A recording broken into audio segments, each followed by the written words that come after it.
نحمده ونصلي على رسوله الكريم اما بعد فاعوذ بالله من الشيطان الرجيم بسم الله الرحمن الرحيم قل انما انا بشر مثلكم يوحى الي انما الهكم اله واحد فمن كان يرجو لقاء ربه فليعمل عملا صالحا ولا يشرك بعبادة ربه احدا صدق اللہ العظیم رب اشرح لی صدری ویسر لی امری واحلل عقدۃ من لسانی یفقہوا قولی۔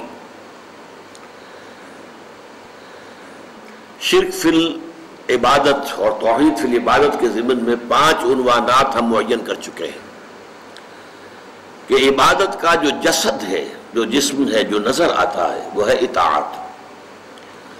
اطاعت کے ضمن میں یوں سمجھیے جیسے الجبرا کے فارمولے ہوتے ہیں، ان فارمولوں کے طریقے سے ایک بات نوٹ کر لیجئے۔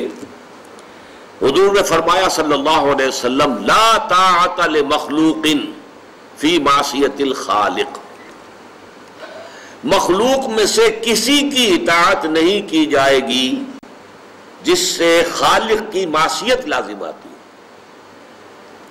آپ کے والدین وہ بھی مخلوق ہیں، وہ اللہ کے حکم کے خلاف حکم دے نہیں مانیں گے آپ، حالانکہ ہے والدین کے ساتھ نیک سلوک کرو، فرما برداری اچھی بات ہے، ان کی خدمت کرو، لیکن نہیں اللہ کے حکم کے خلاف کوئی حکم دیں گے تو نہیں مانا جائے گا۔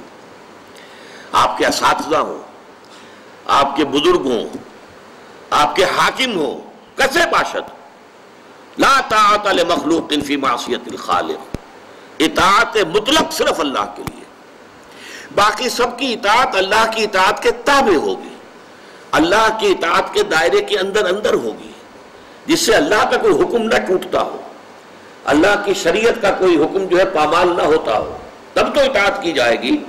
ورنہ اگر کسی کے بھی کسی حکم سے، وہ حاکم ہو، وہ آپ کے استاذ ہوں، وہ آپ کے والدین ہوں، بڑے ہوں، بزرگ ہوں، خاندان کے لوگ ہوں، کوئی ہو، اگر آپ نے ان کی بات مان لی، ایسی بات کہ جس سے اللہ تعالیٰ کے کسی حکم کی نفی ہو گئی، اللہ تعالیٰ کے کسی حکم کی جو ہے اس کے اندر نفی ہو گئی، تو پھر یہ شرک ہو جائے گا، شرک فی الاطاعت۔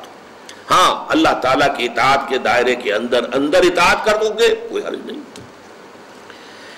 اس فارمولے کو اب اپلائی کیجئے۔ میں اب یہاں آج جو گفتگو کر رہا ہوں بڑے سائنٹیفک اور یوں سمجھیے کہ میتھمیٹیکل انداز میں ایک انفرادی سطح پر اپلائی کروں گا اور ایک پھر یہ اجتماعی سطح پر، اس سے آپ کو اندازہ ہوگا کہ یہ کس شکل کے اندر یہ شرک جو ہے ظاہر ہوتا ہے۔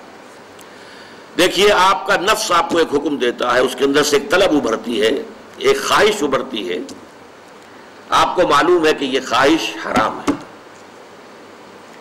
اب آپ نے اللہ کے حکم کو پس پش ڈالا اور اپنے نفس کی خواہش پوری کی، یہ مخلوق کی اطاعت ہو گئی اللہ کی معصیت میں، یہ شرک ہے، غور کر لیجئے۔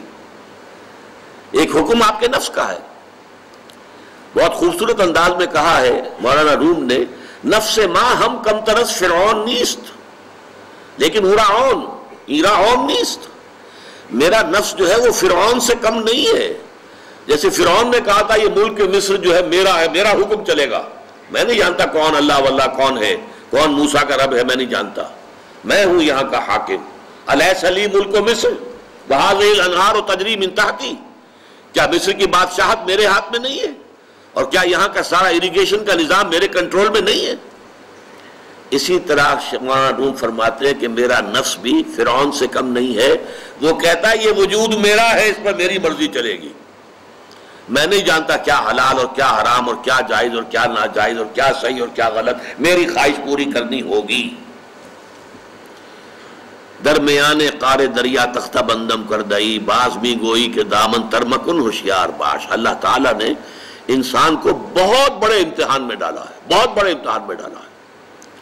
وہ امتحان ہے جس کے بارے میں سورہ احزاب کے آخر میں کہا گیا کہ اِنَّا عَرَضْنَا الْأَمَانَةَ عَلَى السَّمَاوَاتِ وَالْأَرْضِ وَالْجِبَالِ فَأَبَيْنَ مِنْهَا وَأَشْفَقْنَ مِنْهَا وَحَمَلَهُ الْإِنسَانُ، انسان نے یہ مقام جو ہے خلافت کا اور اللہ تعالیٰ کی طرف سے ادا کردہ جو یہ اختیار دیا گیا اللہ کی طرف سے ودیعت شدہ، یہ سارا انسان نے سنبھالا ہے، اس لہذا اس کی اب آزمائش بڑی کڑی ہے۔ نفس کے حکم کی پیروی جس سے کہ اللہ کے حکم کی مخالفت ہو جائے، یہ شرک ہے۔ اب دیکھیے میں قرآن سے آپ کو اس کے لیے ثبوت دیتا ہوں۔ اہم مضامین قرآن میں دو جگہ ضرور آتے ہیں۔ سورہ فرقان میں فرمایا آیت نمبر 43، اَرَأَيْتَ مَنِ اتَّخَذَ إِلَٰهَهُ هَوَاهُ أَفَأَنْتَ تَكُونُ عَلَيْهِ وَكِيلًا۔ اے نبی کیا آپ نے اس شخص کو دیکھا جس نے اپنی خواہش نفس کو اپنا معبود بنا لیا ہے، الہ بنا لیا، لا الہ الا اللہ، وہ لفظ جو کلمہ طیبہ میں آیا ہے، لا الہ الا اللہ، اللہ کے سوا کوئی الہ نہیں، وہی اس آیت میں آیا، افرأیت من اتخذ الہہ ہواہ، جس نے اپنی خواہش نفس کو اپنا معبود بنا لیا ہے، افانت تکون علیہ وکیلا، اے نبی کیا آپ ایسے شخص کی ذمہ داری لے سکیں گے؟ پھر سورہ جاسیہ میں فرمایا آیت نمبر 23، افرأیت من اتخذ الہہ ہواہ وَأَضَلَّهُ اللَّهُ عَلَىٰ عِلْمٍ، کیا تم نے غور کیا ہے نبی اس شخص کے حال پر جس نے اپنے خواہش نفس کو اپنا معبود بنا لیا ہے؟ اب دیکھیے کوئی ڈنڈوت نہیں کرتا، نفس کے آگے کیسے کریں گے، نفس کو سجدہ کیسے کریں گے، مراسم عبودیت تو کوئی نہیں ہو سکتے نا، یہ تو اطاعت ہے۔ نفس کی جو خواہش ہے بغیر یہ دیکھے ہوئے کہ حلال ہے یا حرام ہے، جائز ہے یا ناجائز ہے، صحیح ہے یا غلط ہے، اس کو پورا کر دینا، اس کا مطلب ہے آپ کا معبود آپ کا نفس ہے۔ اور یہ قرآن مجید کی دو آیات سے میں نے ثابت کر دیا کہ یہ نفس الہ بن جاتا ہے۔ دعویٰ ہمارا ہے لا الہ الا اللہ، لیکن ارأیت من اتخذ الہہ ہواہ، افرأیت من اتخذ الہہ ہواہ، بعین ہی انہی الفاظ میں 2 مرتبہ یہ مضمون آیا۔ یہ ہے در حقیقت نفس کو اپنا معبود بنا لینا۔ اب آئیے اوپر، انسان کی اجتماعی زندگی کا ہائیسٹ لیول جو ہے وہ اسٹیٹ ہوڈ، ریاست، اور ریاست کا اہم ترین مسئلہ حاکمیت۔ توحید فی العبادت کا تقاضا یہ ہے کہ یہاں اللہ کے حکم کے سوا کوئی حکم کسی کا نہ چلے۔ اگر اللہ کے حکم کے ساتھ کوئی اور حکم بھی شامل ہو گیا یہ شرک فی الاطاعت ہو جائے گا۔ ان الحکم الا للہ، اللہ کے سوا کسی اور کو حکومت کا اور حاکمیت کا حق حاصل نہیں ہے۔ وَلَمْ يَكُنْ لَهُ شَرِيكٌ فِي الْمُلْكِ، بادشاہت میں اللہ کا کوئی شریک نہیں ہے۔ یہ سورہ بنی اسرائیل کی آخری آیت۔ وَلَا يُشْرِكُ فِي حُكْمِهِ أَحَدًا، وہ اپنے حکم اور حاکمیت کے اختیار میں کسی کو شریک کرنے کو تیار نہیں ہے۔ لَهُ مُلْكُ السَّمَاوَاتِ وَالْأَرْضِ، 2 مرتبہ سورہ حدید کے اندر آیا ہے۔ الملک القدوس، وہ بادشاہ ہے اور پاک ہے۔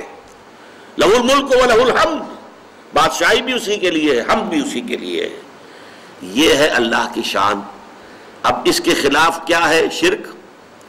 کوئی فرعون بیٹھ جائے، الیس لی ملک مصر، میرے ہاتھ میں ہے حکومت، میں حاکم مطلق ہوں، میرا حکم چلے گا، اس نے خدائی کا دعویٰ کر دیا نا۔